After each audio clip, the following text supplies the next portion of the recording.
Sabe o que acontece quando um vírus resolve atacar justamente o sistema que deveria nos defender de tudo? Hoje a gente vai seguir passo a passo a jornada biológica do HIV, um dos adversários mais inteligentes que a medicina já encontrou. Vamos descobrir como ele age, como o corpo reage e, o mais importante, como a ciência conseguiu virar esse jogo.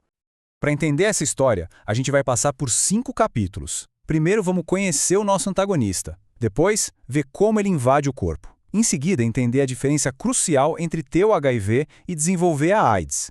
Aí vem a virada da história, a revolução do tratamento. E para fechar, a gente vê as armas que temos hoje para nos defender. Mas antes de mergulhar de cabeça, fica uma pergunta. O que faz um vírus ser considerado inteligente?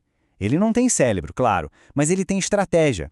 E a estratégia do HIV, ela é tão engenhosa, mas tão engenhosa, que o transforma num adversário formidável. É exatamente isso que a gente vai desvendar agora. Então, vamos lá. Começando pelo começo. Primeira parte, o vírus infiltrado. Afinal, quem é esse nosso antagonista? Bom, o HIV, que é a sigla para vírus da imunodeficiência humana, é um tipo de vírus que a gente chama de retrovírus. O que o torna tão especial e perigoso é o alvo que ele escolhe. Imagina só um exército que, em vez de atacar o inimigo, resolve atacar o próprio quartel-general. É exatamente isso que o HIV faz com o nosso sistema de defesa. E aqui está o grande trunfo dele, a sua arma secreta. A ferramenta que o HIV usa para se copiar, uma enzima chamada transcriptase reversa, é, digamos, um pouco desleixada. Ela comete muitos erros, de propósito. E cada erro cria uma versão um pouquinho diferente do vírus. É como um mestre do disfarce, que muda de roupa o tempo todo para nunca ser reconhecido. E quem são os alvos? As células T CD4. Pensa assim, nosso sistema imune é como uma orquestra gigante. As células CD4 são os maestros, que dizem para cada instrumento a hora de tocar. O HIV não perde tempo com os músicos, ele vai direto no maestro. E sem maestro, a orquestra vira uma bagunça e a defesa do nosso corpo simplesmente desmorona. Beleza, a gente já sabe quem é o inimigo e qual a sua principal estratégia. Agora vamos para a segunda parte. Como é que ele consegue entrar e se espalhar pelo corpo? Olha, isso aqui é muito importante entender. O HIV não se transmite por abraço, beijo ou dividindo um talher. A transmissão acontece por meio de fluidos corporais bem específicos. As rotas principais são o contato sexual sem proteção, o compartilhamento de agulhas e o que chamamos de transmissão vertical, que é da mãe para o bebê, na gravidez, no parto ou na amamentação. No caso da transmissão da mãe para o filho, o maior fator de risco é a quantidade de vírus que a mãe tem no sangue, a tal da carga viral. Mas olha que notícia fantástica. A ciência encontrou uma solução poderosíssima para isso. O uso de medicamentos antirretrovirais durante a gravidez é tão, mas tão eficaz que o risco de transmissão cai para perto de zero. É uma vitória inacreditável da medicina.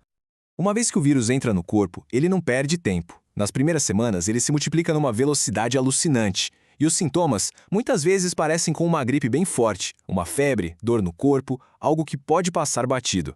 E é justamente aí que ele se aproveita para se espalhar e se esconder em santuários do corpo, como os gânglios, dando início a uma fase crônica, longa e silenciosa.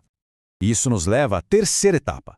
Como é que essa infecção silenciosa se transforma naquela doença que todo mundo conhece como AIDS? O que está acontecendo nos bastidores do nosso sistema imunológico? Pensa numa longa guerra de desgaste. Por anos, às vezes décadas, sem a pessoa sentir nada, o HIV vai agindo como um exército invisível, destruindo um por um os generais da nossa defesa, as células CD4. O corpo até tenta repor essas perdas, produzir novos soldados, mas a fábrica do vírus não para, é implacável. Sem tratamento, essa batalha está perdida. E essa guerra tem um ponto de virada, um número que é crítico, 200. Quando a contagem daquelas células CD4+, cai para menos de 200, o alarme toca bem alto. Isso significa que o sistema imunológico está tão fraco, mas tão fraco, que a gente entra no território da AIDS, a síndrome da imunodeficiência adquirida. Com as muralhas do castelo em ruínas, invasores que normalmente seriam combatidos com facilidade, agora encontram o portão escancarado. São as chamadas doenças oportunistas. Fungos, bactérias, até alguns tipos de câncer que um corpo saudável nem notaria, agora se tornam um risco de vida. Mas bem quando tudo parecia perdido, a ciência contra-atacou. E é agora que a gente entra na parte 4, a mais esperançosa da nossa jornada, a revolução do tratamento.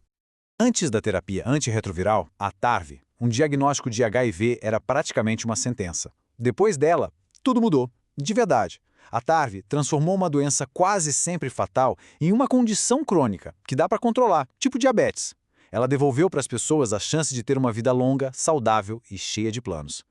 E como essa mágica funciona? A TARV não mata o vírus, não elimina ele do corpo. O que ela faz é algemá-lo. Os remédios bloqueiam as ferramentas que o HIV usa para fazer cópias dele mesmo. Sem poder se replicar, a quantidade de vírus no sangue despenca, e isso dá uma folga para o nosso sistema de defesa se recuperar, se reerguer e voltar à luta. E o efeito disso é visualmente impressionante. A carga viral que estava lá no teto cai vertiginosamente até ficar indetectável nos exames. E no movimento contrário, a contagem de CD4, que estava em queda livre, começa a subir de novo, recuperando a força do sistema imune. O jogo vira completamente. Isso nos leva a uma das maiores revoluções de todas. Presta atenção nisso. Quando o tratamento funciona bem e a carga viral fica indetectável, a pessoa com HIV não transmite mais o vírus por via sexual. Vou repetir. Indetectável é igual a intransmissível. Tratar de si é também proteger todo mundo. Isso mudou tudo. Então, se o próprio tratamento já é uma forma de prevenção, o que mais a gente tem no nosso arsenal? Na nossa última sessão, vamos ver como a gente passou da defesa para o ataque na luta contra o HIV. Hoje, a prevenção não é uma coisa só, é uma caixa de ferramentas completa. Tem os métodos que a gente já conhece, como camisinha e testagem regular. E tem as novas tecnologias, como a PrEP, a PEP e o próprio conceito de tratamento como prevenção. A ideia é combinar tudo. E qual a diferença entre PrEP e PEP? Pensa assim, a PrEP é como cinto de segurança. Você usa todo dia, antes de qualquer risco, para já estar protegido. Já a PEP é tipo airbag. É uma medida de emergência para ser usada depois de uma situação de risco para evitar que o pior aconteça. Uma é rotina, a outra é urgência. E aqui, a ciência não deixa dúvida. O risco é insignificante. Essa é a base do consenso mundial: indetectável é igual a intransmissível. E essa mensagem, olha, ela não só salva vidas, ela destrói o estigma, o preconceito e o medo que acompanharam o HIV por tanto tempo. E assim, a nossa jornada termina com uma pergunta. Mas uma pergunta que hoje vem carregada de esperança. Com todas essas ferramentas à nossa disposição, um futuro sem AIDS é possível? A biologia do vírus é complexa, não há dúvida, mas a ciência nos deu o mapa e as ferramentas para superá-la. A caminhada foi longa e difícil, mas pela primeira vez na história, o fim dessa epidemia deixou de ser um sonho para se tornar uma possibilidade real, ao nosso alcance.